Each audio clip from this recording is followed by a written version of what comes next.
Hello again, average moviegoers. Let's talk about No Other Choice and whether you can skip it or you have no other choice than to watch it in theaters.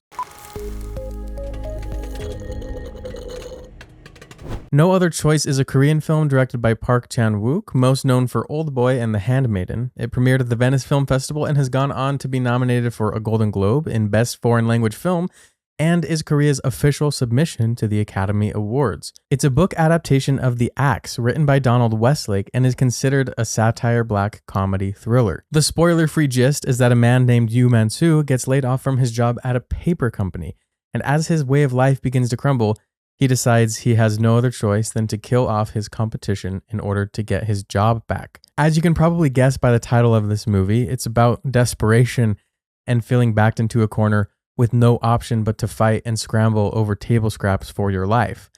But also, it is mocking the very idea that we have no other choice. It takes a sympathetic view of our protagonist, but it also makes fun of him. It makes him unsufferable. It makes us laugh at him. But it doesn't go so far as to judge him. There's always still sympathy for him. It poses the question, do we really have no other choice? Or have we put ourselves in this bind? Is breaking out of this bind one of the choices that we are blind to? Does personally justifying our moral degradation through this false no other choice mantra turn us cruel and ruthless, just like the systems that put us into those circumstances? The movie is both pretty straightforward in its themes, but it's also highly symbolic. Some imagery and composition will make you feel things, but the meaning won't necessarily be deciphered instantaneously. The ending, like many non-Hollywood films or like a lot of international movies, is not a typical Hollywood ending. It's a little more ambiguous, more enigmatic. It's satirizing the idea of a happy ending itself. Some people are even calling it one of the greatest endings of all time.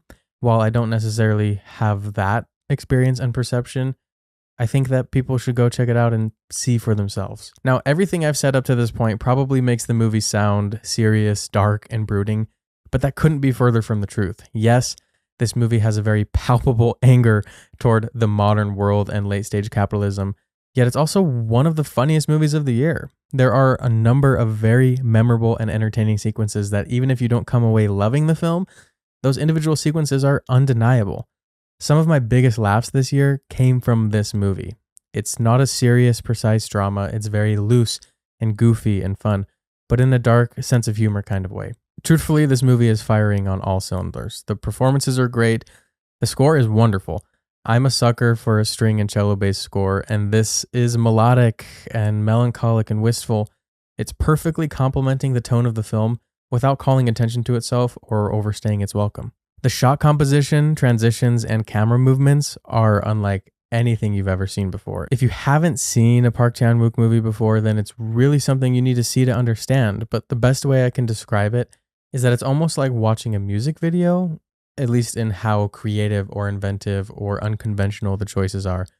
There's really cool transitions, really interesting overlays, fascinating camera movements, and some shot compositions that just have this inherent quality of humor or beauty or whatever the scene is trying to convey. So the stylization is engrossing and the direction is fascinating, and even things like the sound design are so intentional and artfully well done. Now, I will say that despite laughing and being blown away by the formal qualities of the film, it wasn't as emotional or affecting for me as I would expect in a Park Chan-wook film. I think that's in part due to the pacing, which I think could have used tightening up, as I started to feel in the second act that there wasn't a narrative thrust and we were dragging our feet a little bit. And while I can laugh at moments of the film, I think I wasn't able to fully appreciate the bleak, dark comedy because I'm getting a little burnt out with the bleak nihilism, dark satire. This isn't really a mark against the movie because that could just be a preference thing. But in some ways, I feel like the odd one out for not being able to fully connect with this movie. There's probably some characterization that didn't resonate or felt underwritten, and certain plot points that caused a disconnect, or I'd hate to use the word, but a little bit of boredom that just weren't entirely enjoyable. This is the hard part of every review where on paper everything about the film is great and looks great, and yet there's some ineffable quality that keeps me from putting it in my favorites of the year. To me, No Other Choice is a good movie that I like and admire but don't love. Yet I think it deserves a visit to the theater in the most premium format that you can see it. There's one scene in particular that needs to be seen on a big screen with a loud speaker because it's an amazing sequence and so memorable.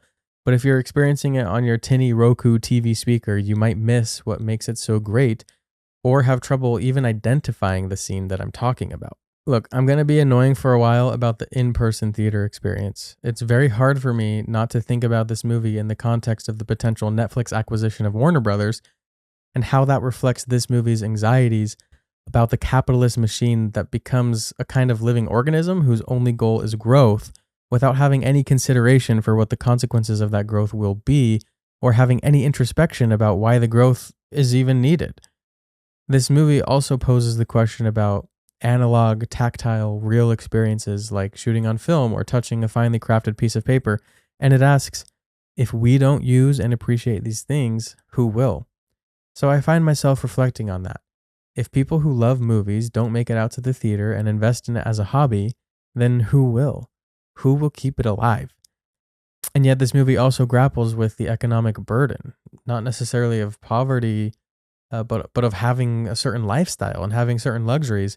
And it just needs to be acknowledged that taking your family to the movies costs hundreds of dollars, and it's no wonder why people are choosing to wait for streaming that costs $25 a month. So this movie has been weighing on me a lot, and I think it's highly relevant to what's been going on. And maybe that's why I wasn't able to fully escape into this movie, because it feels a little bit too real.